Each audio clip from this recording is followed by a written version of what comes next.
और बच्चों पढ़ाई कैसी चल रही है? उम्मीद करता हूँ अच्छे से पढ़ रहे होंगे आप। तो बेटा हमारा फिजिक्स 12th के अंदर इलेक्ट्रोस्टैटिक चैप्टर 1 आज लेक्चर 5 लेंगे और आज हम बात करेंगे कूलम्स लॉ की। कूलम्स लॉ, ठीक है। ये यानी चार्जेस के बीच में जो इंटरैक्टिव फोर्स है उसके मैग्नीट्यूड को इंडिकेट करेगा, ठीक है। जैसे we have 2 point charges Q1 and Q2 which are separated by the distance R. इनके बीच डिस्टेंस कितनी है बच्चों? R के बराबर, ठीक है। अब चूंकि फोर्स वेक्टर होता है, जब फॉर्मूला लिखते हैं हम उसका तो स्केलर फॉर्म में लिखते हैं, तो मैं जो लॉ का स्टेटमेंट दूंगा वो स्केलर फॉर्म यानी मैग्नीट्यूड ऑफ फोर्स के रिगार्डिंग बात करूंगा, ठीक है। द मैग्नीट्यूड ऑफ, जिसकी स्टेटमेंट होगी हम इस तरीके से, यानी हम किसकी बात कर रहे हैं? Magnitude of electric force. बच्चों ये इलेक्ट्रिक फोर्स रिपल्सिव भी हो सकता है और अट्रैक्टिव भी हो सकता है, depending upon the sign of the charge taken. हमने पॉजिटिव ले रखा है तो रिपल्सिव हो गया। The magnitude of electric force acting between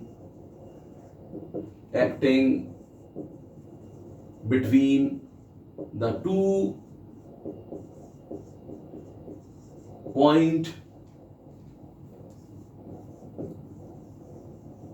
stationery, यानी स्टेशनरी और पॉइंट, ये मैं अंडरलाइन कर देता हूं, ठीक है। 2 point स्टेशनरी चार्जेस इज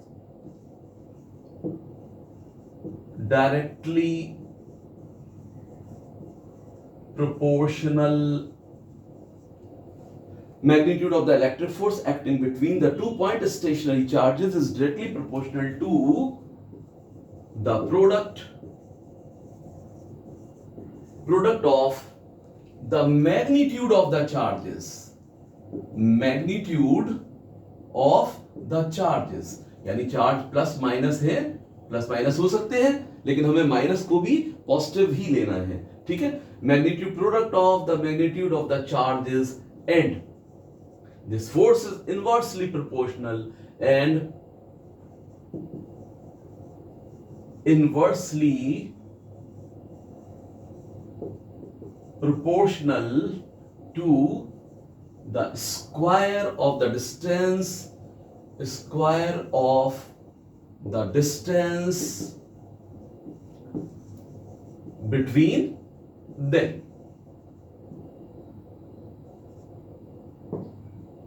तो बेटा magnitude of electric force acting between the 2 point stationary charges is directly proportional to the product of magnitude of the charges and inversely proportional to the square of the distance between them. Inversely proportional to the square of the distance between them. तो बेटा इसे mathematical, इस statement को अब mathematical form देते हैं, ठीक है। नाउ इलेक्ट्रिक फोर्स F मान लीजिए, ठीक है। कह रहा है मैग्नीट्यूड, तो मैग्नीट्यूड लिख रहा हूं मैं, कोई एरो नहीं चिपका रहा हूं यहां पे। Magnitude of the electric force F हो गया, acting between the 2 point stationary charges is directly proportional to the product of the magnitude. अगर माइनस चार्ज है वो भी मुझे पॉजिटिव लेना होगा, तो इन चार्जेस के मैग्नीट्यूड का प्रोडक्ट कर देता हूं and this F is also inversely proportional to the square of the distance between them, 1/r square कर देता हूं। अब इन दोनों को मिला देता हूं, मैं एसिमुलेट कर देता हूं, तो मैं दोनों को मिलाकर क्या लिख पाऊंगा? It is F is proportional to Q1/Q2 over r square. तो बच्चों यहां पे ध्यान रखने वाली बात जो है, मैंने अंडरलाइन जो की है, पॉइंट एंड स्टेशनरी। अगर बॉडी एक्सटेंडेड है, क्या ये लॉ काम करेगा? या बॉडी मूवेबल है, क्या ये लॉ काम करेगा? डेफिनेटली काम करेगा, ठीक है। अगर एक्सटेंडेड बॉडी भी होंगी, पॉइंट चार्ज के अलावा एक्सटेंडेड बॉडी है, खूब फैली हुई बॉडी है, उस पर चार्ज है। अब जैसे मैंने कहा कि भाई ये एक्सटेंडेड बॉडी ये है, एक एक्सटेंडेड बॉडी ये है, इन पर चार्ज सब डिस्ट्रीब्यूटेड है, ये सब चार्ज डिस्ट्रीब्यूटेड है, ठीक है। अब यहां प्रॉब्लम आएगी कि हम डिस्टेंस क्या लें, एग्जैक्ट डिस्टेंस क्या होना चाहिए। तो इसलिए सिंपलेस्ट वे में, बहुत सिंपल आसान शब्दों में बच्चों को बताने के लिए हम क्या कर देते हैं कि भाई ये पॉइंट बॉडीज होने चाहिए, पॉइंट चार्ज होने चाहिए, ठीक है, और ये स्टेशनरी होने चाहिए। अगर ये मूवेबल होंगे तब भी कूलम्बिक फोर्स काम करेगा, तब भी इलेक्ट्रिक फोर्स काम करेगा, लेकिन वहां पर मैग्नेटिक फोर्स और पैदा हो जाएंगे, तो सिचुएशन कॉम्प्लेक्स हो जाएगी। टू मेक सिचुएशन इजियर तो हम क्या करते हैं, इस चार्जेस को स्टेशनरी लेते हैं। नाउ अब बेटा एज यूजुअल आप जानते ही हो, when the sign is being removed तो हमें कांस्टेंट लगाना होगा। तो मैं यहां पर क्या करता हूं, एक कांस्टेंट C लगा देता हूं, Q1 Q2 upon r square. तो C जो है it is called electrostatic constant और कूलम्बिक कांस्टेंट। इसको हम क्या बोलते हैं, इलेक्ट्रोस्टैटिक और कूलम्बिक कांस्टेंट।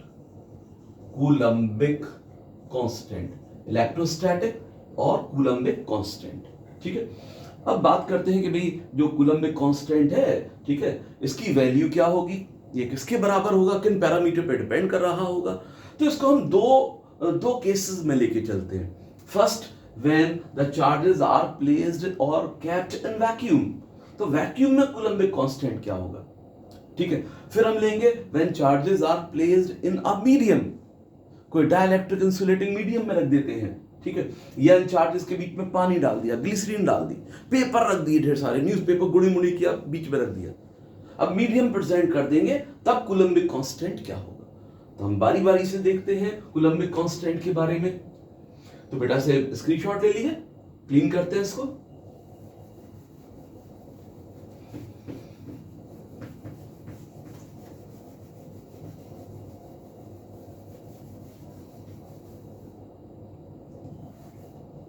ना अभी हमने लिखा F is equal to C Q1 Q2 upon r square.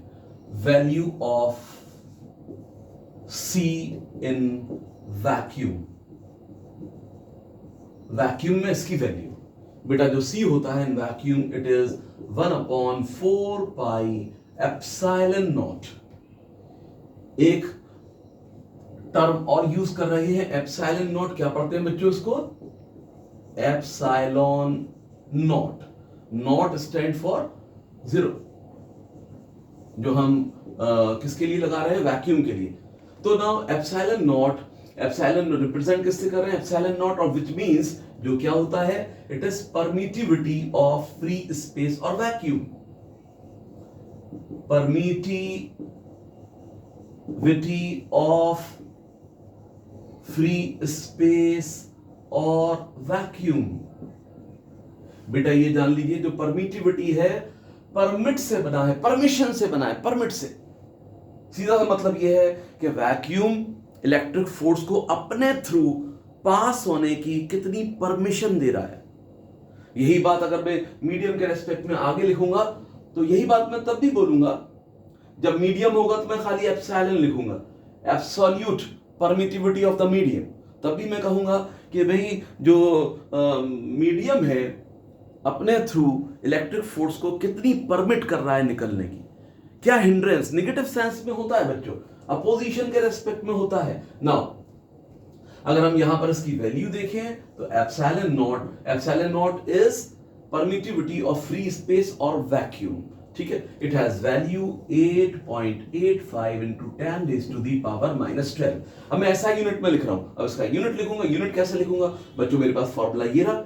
इसका ऐसा यूनिट लिखने के लिए बेटा 1 मार्क के लिए रिपीटेड कई बार आ चुका है। 1 मार्क में पहले ही क्वेश्चन रहता है सीबीएसई पेपर का कि भाई एप्सिलॉन नॉट का आप ऐसा यूनिट मार्क करिए, ऐसा यूनिट लिखिए, ठीक है। तो बेटा अब यहां पे मैं इस फॉर्मूला को यूज कर रहा हूं, F is equal to C Q1 Q2 upon R square। C is 1 upon 4 pi epsilon naught Q1 Q2 upon R square F।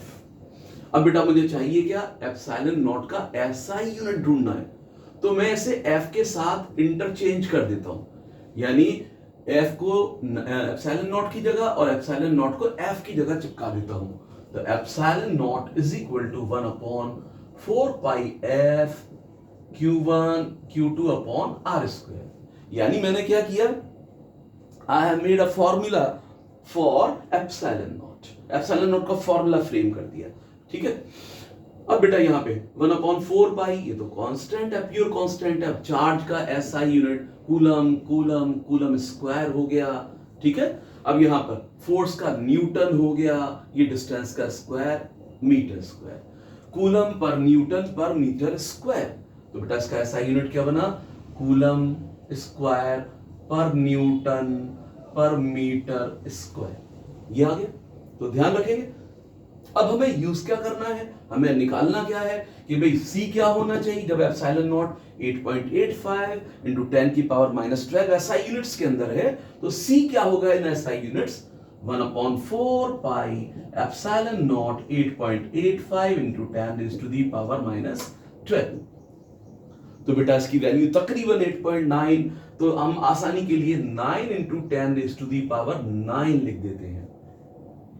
क्या इस कूलम्बिक कांस्टेंट का यूनिट होगा बच्चों, क्या इस कूलम्बिक कांस्टेंट का यूनिट होगा, डेफिनेटली होगा। इसका इन्वर्स कर दीजिए, एप्सिलॉन नॉट नीचे है, ठीक है, तो ये हो जाएगा न्यूटन मीटर स्क्वायर पर कूलम स्क्वायर, ये इस तरीके से बेटा यहां लिख दीजिए इसके अंदर। तो जब हम वैक्यूम के अंदर कूलम्बिक फोर्स कैलकुलेट कर रहे होंगे या करेंगे, तो हमें C क्या रखना होगा, 1/4 pi epsilon naught. Epsilon not क्या है, परमिटिविटी ऑफ फ्री स्पेस, और इसकी वैल्यू क्या है 8.85 इंटू 10 की पावर -12। ऐसा यूनिट जरूर याद रखना है इसका, ये वैल्यू किसमें, ऐसा यूनिट में है, कूलम स्क्वायर पर न्यूटन पर मीटर स्क्वायर, ठीक है। अब मैंने यहां C की वैल्यू निकाली 9 इंटू 10 की पावर 9।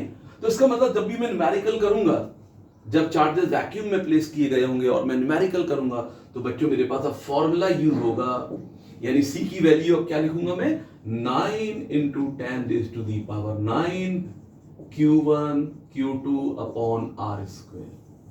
यानी ये बेटा फॉर्मूला न्यूमेरिकल में यूज करना होगा न्यूमेरिकल के लिए, ठीक है। कब, जब दो चार्जेस वैक्यूम में प्लेस किए गए हैं, ये कब यूज करना है, when charges are kept in vacuum, इन्हें वैक्यूम में लिया गया होगा, ठीक है।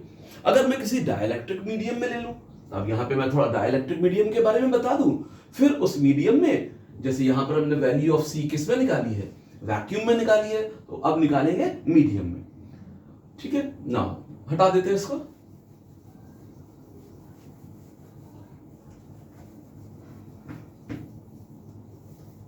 इसे लिखा रहने देते हैं।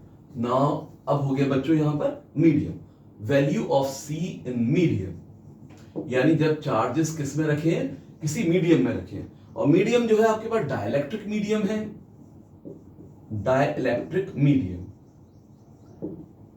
डाइलेक्ट्रिक मीडियम बच्चों यहां पर ये सिंपली इंसुलेटिंग मीडियम है, इंसुलेटिंग मीडियम।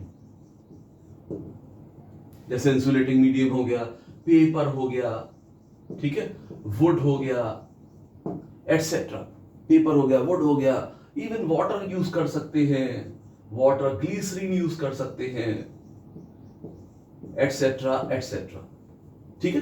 तो ये सब डाइलेक्ट्रिक मीडियम है, जो इंसुलेटिंग मीडियम होते हैं, ये डाइलेक्ट्रिक मीडियम है which has tightly bound electrons, ठीक है। तो बेटा यहां पे इसके लिए जो इलेक्ट्रिक प्रॉपर्टी, जैसे वैक्यूम के लिए मैंने एप्सिलॉन नॉट लिखा है, यहां लिखा जाएगा, यानी जो C होगा 1/4 पाई एप्सिलॉन, जो एप्सिलॉन होगा it is absolute permittivity, absolute permittivity of the medium, of the medium, medium की एब्सोल्यूट परमिटिविटी। इसको बच्चों में ऐसे निकालेंगे कि भाई पहले एक टर्म देखें, यहां पे आप केमिस्ट्री में भी पढ़ चुके हैं, जब आपने बॉन्डिंग वगैरह की, आयनिक कंपाउंड्स की प्रॉपर्टी 11th क्लास के अंदर की, तो अब ये टर्म पढ़ रखा है आपने कि भाई जो डाइलेक्ट्रिक कांस्टेंट है, डाई इलेक्ट्रिक कांस्टेंट, वाटर का डाइलेक्ट्रिक कांस्टेंट, ठीक है, dielectric constant simply the ratio of absolute permittivity of the medium to the permittivity of free space. ये क्या है बच्चों dielectric constant, ratio of absolute, ABS लिख देते हैं, absolute permittivity of the medium to the permittivity of vacuum of free space. Vacuum और free space यानी K becomes epsilon over epsilon naught. क्या आपके पास ये हो गया? ठीक है, अगर मुझे एप्सिलॉन लिखना होगा तो बच्चों मैं सिंपली यहां इसको K से एप्सिलॉन नॉट को मल्टीप्लाई कर दूंगा. Hence epsilon becomes K epsilon not. देख लेता हूं मैं इतना वीडियो में आ रहा है. हाँ ठीक है, बिल्कुल आ रहा है, फर्स्ट क्लास. तो बेटा अब यहां पे epsilon absolute permittivity is the product of dielectric constant and permittivity of free space. ठीक है, अब जैसे मैं यहां पर कुछ जैसे हम वाटर की बात करें, वाटर का लिक्विड्स में यानी among liquids water has highest dielectric constant, तकरीबन रूम टेम्परेचर पर 80 के बराबर होता है. किसके लिए? For water.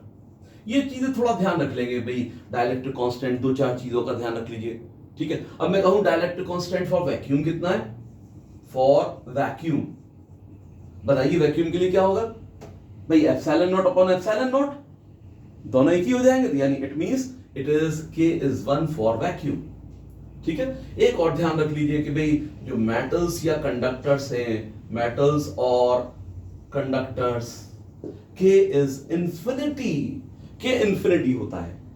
ठीक है, मैं पूछूं क्या K का हैज K अ यूनिट? क्या K का कोई यूनिट है? No, it has no unit, क्योंकि एप्सिलॉन और एप्सिलॉन नॉट का सेम यूनिट होगा. जो एप्सिलॉन नॉट का है, ठीक है, वही एप्सिलॉन का भी होगा. ठीक है, कि भाई एप्सिलॉन का भी हमने एप्सिलॉन नॉट का निकाला, ठीक है, कूलम स्क्वायर पर न्यूटन पर मीटर स्क्वायर, तो दोनों का यही होगा. ठीक है, नाउ बेटा अब यहां पे अब C हमारे पास ये आ गया, तो C की वैल्यू निकालते हैं, फिर F में प्लेस करते हैं. तो इतना आप नोट कर लें. चलिए,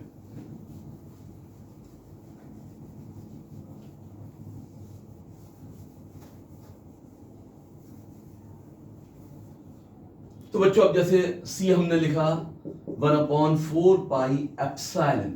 ठीक है, अभी मैंने लिखा कि भाई एड एप्सिलॉन जो होता है K times of epsilon not, इसे यहां चिपका दो इधर. तो 1/4 पाई K एप्सिलॉन नॉट C. तो अब बच्चों यहां पर when a medium is present between the two charges, ठीक है, कूलम्बिक कांस्टेंट बिकम्स और it is equal to 1/4 pi K epsilon naught. Now the formula becomes, अब यहां C की वैल्यू रखें तो F is equal to 1/4 pi epsilon naught. एक साथ लिख देते हैं, K ये लिख देते हैं, Q1 Q2 upon R square. ये लिख दिया जाता है बेटा यहां पर, यानी ये पूरा ऐसे कर ले. ठीक है, या ऐसे ये ऐसे लगा लीजिए इसको. तो बेटा अब यहां पे देख रहे हैं आप, ये वाला मैंने फॉर्मूला कब यूज किया था? जब चार्जेस के बीच में वैक्यूम मौजूद था, तब यूज किया. अब चार्जेस के बीच में कौन आ गया? एक डाइलेक्ट्रिक मीडियम आ गया. अब इतना हिस्सा मैं क्या लिख सकता हूं? ये हिस्सा 9 10 की पावर 9. तो बेटा ये हो गया F is equal to 9 into 10 is to the power 9 over K into Q1 Q2 upon R square. तो ध्यान रख लीजिए बच्चों, जब चार्जेस के बीच में मीडियम होगा, मीडियम प्रेजेंट होगा, न्यूमेरिकल में हम इस फॉर्मूला को यूज करेंगे. जब वैक्यूम होगा तो इस फॉर्मूला को यूज करेंगे. ठीक है, बोर्ड में कई बार 1 मार्क का क्वेश्चन पूछता है कि भाई वो ये नहीं पूछेगा डाइलेक्ट्रिक कांस्टेंट को एक्सप्लेन करो. ठीक है, वो पूछेगा कि define dielectric constant in term of electric force. Define dielectric constant in term of electric force between the charges. ठीक है, तो कैसे बनाएंगे इसको, इसका डेफिनेशन कैसे बनाएंगे? ठीक है, उसको देखते हैं. ये क्लीन कर देते हैं. यानी define dielectric constant, define dielectric constant in term of electric forces between the two charges. दो चार्जेस के बीच में, ठीक है, जो इलेक्ट्रिक फोर्स लग रहा है उसके टर्म में हम डाइलेक्ट्रिक कांस्टेंट को डिफाइन करें। बेटा जब वैक्यूम में लेते हैं हम, वैक्यूम में जब दो चार्जेस वैक्यूम में प्लेस करते हैं तो फोर्स ये होता है, ये फोर्स मैं एफ नॉट मार्क कर लेता हूं, एफ नॉट मार्क कर लेता हूं, ठीक है। तो इसको लिख देता हूं मैं कि भाई 9 into 10⁻⁹ Q1 Q2 upon r square, ये लिख देते हैं, ठीक है। यानी दो मेरे पास चार्जेस थे, जैसे ये charges Q1 and Q2 separated by r distance. अगर वैक्यूम मौजूद है इसके बीच में, अभी वैक्यूम है बच्चों बीच में, तो फोर्स कितनी लग रही है, F नॉट, और उसकी वैल्यू ये है, ठीक है। अब मैं क्या करता हूं, इनके बीच में एक मीडियम प्रेजेंट कर देता हूं, ये मीडियम प्रेजेंट कर दिया, मीडियम रखते ही फोर्स बिकम्स F, इसको मैं FM मार्क कर देता हूं, चलिए, कि भाई M for medium, force when the medium is present is FM। तो FM इज इक्वल टू, जब मीडियम प्रेजेंट है तो हम ये क्या वैल्यू लिखेंगे, 9 इंटू 10⁹ Q1 Q2 over r square over K। Let it be the first equation and it is second equation. बेटा first divided by second, first में सेकंड का डिवाइड कर दो, फर्स्ट में सेकंड का क्या कर दो, डिवाइड कर दो, लेफ्ट हैंड पर डिवीजन हुआ, F naught upon FM is equal to, अब इधर डिवीजन करते हैं, देखो कौन कौन कट जाएंगे, K के अलावा सब कुछ कट जाएंगे, K के अलावा सब कुछ कट जाएंगे, ठीक है। K यहां पर क्या आ रहा है, FM का रेसिप्रोकल आ रहा है, FM नीचे है तो K कहां पहुंच गया, K ऊपर पहुंच गया। तो बच्चों अब ये हमारे पास डेफिनेशन आ गया, यानी अब हमारे पास फॉर्मूला आ गया, K is equal to F naught over FM। इसके ऊपर डायरेक्ट क्वेश्चन भी आता है, 1 मार्क क्वेश्चन। 1 मार्क क्वेश्चन कैसे आया है कि भाई हमसे कई बार बेटा 1 मार्क का क्वेश्चन ऐसे है कि electric force between the two charges in vacuum is 80 newton. 80 newton है दो चार्जेस के बीच का force when they are kept in vacuum, ठीक है। इफ अगर ये charges without altering the distance पानी में डाल दिए जाएं, ठीक है, फोर्स क्या हो जाएगा, ठीक है। Find the force between these, find the force between these charges if they are kept in water without changing the distance, distance बगैर चेंज किए हुए, ठीक है, उसे हमने कहां रख दिया, पानी में रख दिया, ठीक है। तो डायरेक्ट लगाइए आप इसके अंदर, यहां भी तो डिस्टेंस सेम है, चार्जेस सेम है, डिस्टेंस सेम है, ठीक है। तो F नॉट अपॉन FM, तो F नॉट वैक्यूम में कितना दे रखा है बेटा, F नॉट, 1 मार्क क्वेश्चन बहुत आता है बेटा ये, 1 मार्क क्वेश्चन के लिए बिल्कुल दिमाग में बैठा लीजिएगा। तो F नॉट वैक्यूम में फोर्स कितना है, 80 न्यूटन, ठीक है। डाइलेक्ट्रिक कांस्टेंट गिवन होगा, डाइलेक्ट्रिक कांस्टेंट 80 गिवन करेगा, तो K इज इक्वल टू 80। तो बेटा यहां लगाइए, यानी FM कितना हो जाएगा, F naught upon FM is equal to K, hence FM becomes, FM का फॉर्मूला फ्रेम करिए, F naught over K। F naught in this question is 80 newton and it is 80, hence it is 1 newton. तो आपने देखा water जो है उसका dielectric constant high है, ठीक है, दो चार्जेस के बीच के फोर्स को 1/80 टाइम्स कर देगा, कितना ज्यादा रिड्यूस कर देता है बच्चों, ठीक है। एक क्वेश्चन और देखते हैं, ये भी बोर्ड में बहुत पूछता है। दूसरा क्वेश्चन ये है कि भाई हमें दे देगा कि जो वाटर का डाइलेक्ट्रिक कांस्टेंट है 80 है, उसकी एब्सोल्यूट परमिटिविटी निकालिए, ये भी 1 mark question. Find absolute permittivity, यानी epsilon of water if K is equal to 80। अगर वाटर की K कितनी है, 80 है, तो डायरेक्ट फॉर्मूला लगाइए, क्या फॉर्मूला लगाइए कि भाई epsilon is equal to K epsilon naught, ये डायरेक्ट फॉर्मूला लगा दीजिए, बस K 80 into epsilon naught 8.85 into 10⁻⁻12। क्या एप्सिलॉन का यूनिट होगा? डेफिनेटली होगा, ठीक है। के का यूनिट नहीं होगा। तो ना, तो बच्चों जैसे मैं यहां पे इसको डिफाइन कर दूं, स्क्रीनशॉट ले लें जल्दी से।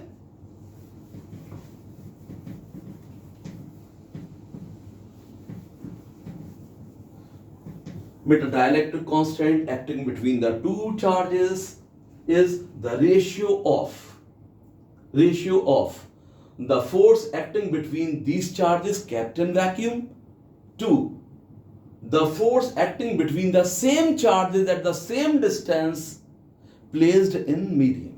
अब चार्जेस को कहां रख दिया, कहां धर दिया? मीडियम में धर दिया। तो dielectric constant of a medium कैसे लिख देंगे? Dielectric constant of a medium, electric force के टर्म में लिख रहे हैं। डाइलेक्ट्रिक कांस्टेंट 1 मार्क में पूछता है कि भाई इसको डिफाइन करिए। Dielectric constant of a medium is equal to the ratio of electric force